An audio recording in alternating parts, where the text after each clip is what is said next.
guys. Napakaganda ng view.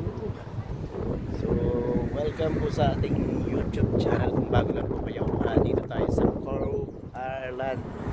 So ito yung view natin dito sa Cove Ireland. So napakaganda ng view guys. Sobrang ganda ng sikat ng araw.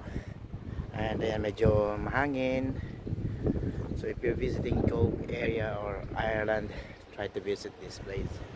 Yung St. Colman Cathedral. Napakaganda mamasyal dito.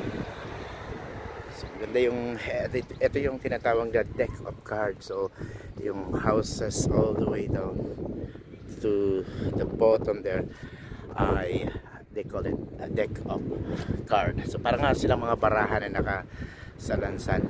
So one of the most visited area dito sa Ireland. As you can see, this is the oldest cathedral, I think, if I'm not mistaken.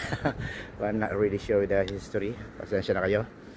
Pero ito yung view and scenery na makikita ninyo pag kayo ay nag-visit dito sa Cove Ireland. Ito rin yung last port ng Titanic bago siya lumubog.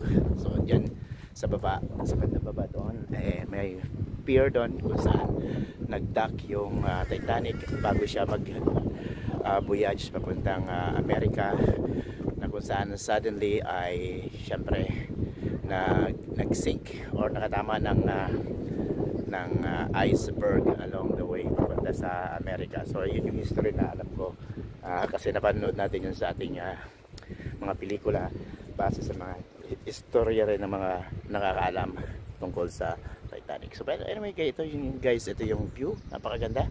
So kung kayo ay nasa Ireland, huwag niyo kakalimutan mag-visit dito sa Cove Ireland, kung saan napakaganda ng scenery. I'm sure mag-i-enjoy kayo dito guys. Pasensya na kayo dahil medyo mahangin kaya naghihingan yung buhok natin.